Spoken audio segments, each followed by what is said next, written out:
सो hey guys, स्वागत है आपका एक बार फिर से आप ही के यूट्यूब चैनल में। और आज की इस वीडियो में बात करेंगे भी रेलवे शेयरों को लेकर। आज आपने देखा होगा मार्केट में दबाव था और उस मार्केट के दबाव के चलते स्टॉक्स भी कई टूटे हैं भाई। IRFC 2% टूटते हुए नजर आया। रेल विकास निगम लिमिटेड है 1.5% के आसपास टूटा। इरकॉन इंटरनेशनल 2%। अब आप लोग देखोगे इरकॉन इंटरनेशनल 32% क्रैश हो चुका है अपने हाई से। और IRFC की अगर मैं बात करूँ तो ये स्टॉक भी 28% क्रैश हो चुका है। वहीं अगर रेल विकास निगम की बात करें तो ये स्टॉक भी 15% के करीब क्रैश हो चुका है। तो इन शेयरों में काफ़ी बड़ी गिरावट आ चुकी है। रेल विकास निगम लिमिटेड को एक बार आपको जो ना भी एक तरफ रखना है। दो स्टॉक है, इनके ऊपर आपको फोकस करना चाहिए, इरकॉन इंटरनेशनल और IRFC। आप लोग देखो क्वार्टरली रिजल्ट्स भी आए थे इन दोनों कंपनियों के, काफ़ी अच्छे आए थे भाई क्वार्टर 1 के रिजल्ट्स। जबकि रेल विकास निगम लिमिटेड के थोड़े से खराब आते हुए नजर आए थे ना अभी, उसके बाद स्टॉक टूटा था, आपने देखा होगा। तो ये दोनों स्टॉक्स के ठीक आए थे, ठीक रहा, प्रदर्शन भी ठीक रहा इनका। तो अब आप लोग देखोगे इन दोनों कंपनियों में उससे भी ज़्यादा गिरावट आ चुकी है। ठीक है, तो ये जो टाइम है इन दोनों कंपनियों के अंदर, या तो आपके पास है तो स्ट्रांगली होल्ड करके बैठिए, या फिर आप शॉर्ट टर्म स्विंग ट्रेड कर रहे हो तो लेवल्स के ऊपर आपका फोकस रहना चाहिए। भी सपोर्ट टूट रहे हैं तो स्टॉक को काटो, बेचो। अगर सपोर्ट पर टिका हुआ शेयर है, ऊपर की तरफ जा रहा है, नीचे की तरफ जा रहा है, ठीक है, मोमेंटम दे रहा है, सपोर्ट पर खड़ा है, तो वहां पर टिको। ठीक है, जब लेवल ऊपर में ब्रेकआउट्स आएंगे तो स्टॉक अच्छा रैली देगा, बट नीचे में अगर ब्रेक डाउन दे रहा है तो अच्छी गिरावट भी होगी। इसलिए जो लॉन्ग टर्म पोजिशन लेके बैठा हुआ वो यहाँ पर कामयाबी मुझको मिलेगी भाई।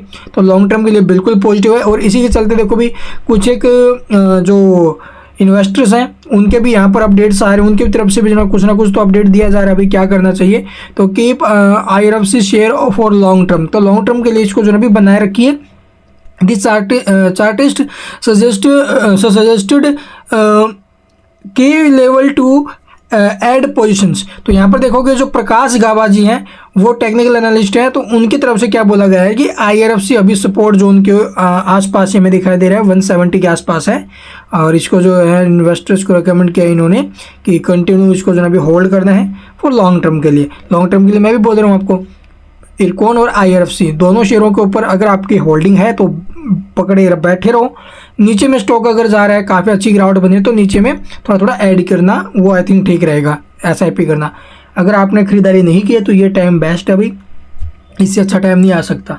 ठीक है, अभी थोड़ा मार्केट में भी सहमा मार्केट है, कभी तेजी कभी मंदी, कभी तेजी, तो वो माहौल बना हुआ है, तो उसको भी समझो और अभी होल्ड करने का टाइम है। एक खबर आई है भी दूसरी कंपनी के रिगार्डिंग, वो मैं आपको बता देता हूँ। अभी देखो भी इन शेयरों को होल्ड करना है, कोई खबरें आई नहीं इनकी रिगार्डिंग, इनको सिर्फ होल्ड करना है। चलिए अब जो खबर है वो आई है OFS के रिगार्डिंग भी। कहाँ पर ये देखोगे, कंपनी का नाम है रूट मोबाइल।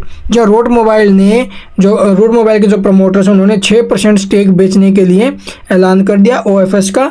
OFS को मंजूरी भी मिल चुकी है। 1635 रुपये के भाव में जो ना भी ये OFS आएगा और इसी प्राइस के आसपास स्टॉक चल भी रहा है।